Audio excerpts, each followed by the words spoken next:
UK Prime Minister David Cameron has given his first Conservative Party conference speech since being re-elected in May. With me to discuss the highs and lows of Mr Cameron's address is Robert Shrimsley, Financial Times commentator and columnist. Robert, Mr Cameron's speech was quite a remarkable departure from some of the speeches we've seen before the election. How did you find his language and his style? What was he trying to get across here? Yes, I think you're absolutely right. David Cameron, it's worth remembering, effectively won the Tory party leadership, some nine years ago, with a speech to conference where everybody saw him as this great breath of fresh air. And I think what we saw today was the David Cameron that they all remembered liking originally, and that indeed many in the country liked, because he branched out considerably. He talked a much more inclusive language. He made several pitches for the centre ground. There were some very striking passages on social reform, helping the poor, children in care, a completely different approach to penal justice, which is a bit of a shiver for the Conservative Party conference. But he talked about it. It was a man going back to the notion of enlightened conservatism, of modern conservatism. And I think one has to look at this and say, when you look at the Labour Party now, and you look at people who are going to feel uncomfortable with the direction Jeremy Corbyn has taken it in, he is offering disgruntled Labour voters an alibi for switching. There wasn't an awful lot about the economy there either, was there? I mean, that was a big focus for the Conservatives in their first term. They were constantly talking about the need for fixing the economy and for their credentials on the economy. The economy barely had a mention today. Yes, I mean, there was a bit of steady as she goes. We've got to stick with what we've started. We've got to see it through. But the Conservatives don't have the same need to prove their credentials as being tough about austerity as the Labour Party did. And this is the first speech after an election, and they've won that argument effectively. So I think it's less essential for him to put that front and centre. We know that this is David Cameron's last term as Prime Minister, and I think he used the phrase that he was a man in a hurry.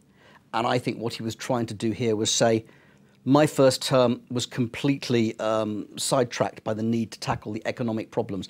I have things I wanted to do, particularly around enlightened conservatism, and I'm going to do them. This was him setting out that vision. And it was interesting, wasn't it, this intimation of political mortality, rather explicit declaration of political mortality. I mean, very few elected politicians sort of forswear the chance at the beginning of their second term to seek a third one.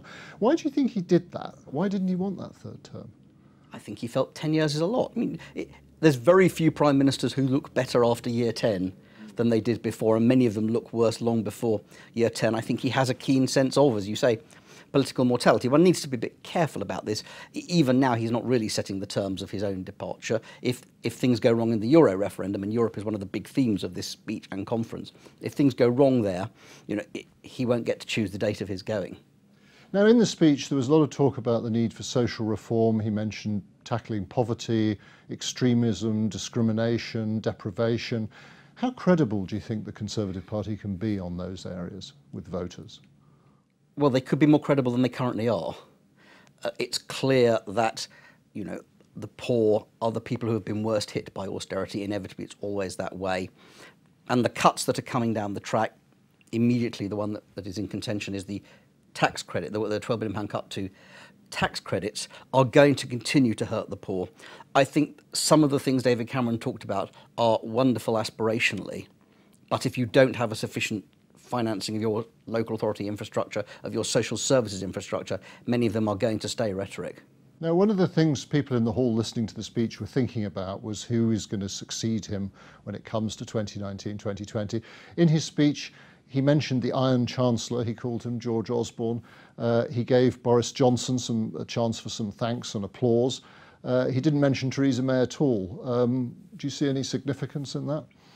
It's probably a touch of significance. I mean, he's trying to portray a kinder, gentler conservatism. Her speech went the other way. It was also noticeable, by the way, that Boris was much more warmly applauded when he was name-checked than George Osborne was. I'm not sure the Iron Chancellor is an epithet that goes down terribly well with Conservatives, given that we all associate it now with Gordon Brown. And of course, the other big phrase he used repeatedly in the speech was Greater Britain. I think he used Greater Britain no less than 11 times. What do you think he means by that, and what should people around the world try to make of that? What does Greater Britain mean? I think for there are them? two dimensions to that. One is simply the aspirational tone that Britain can be greater than it currently is, and giving people an optimistic vision.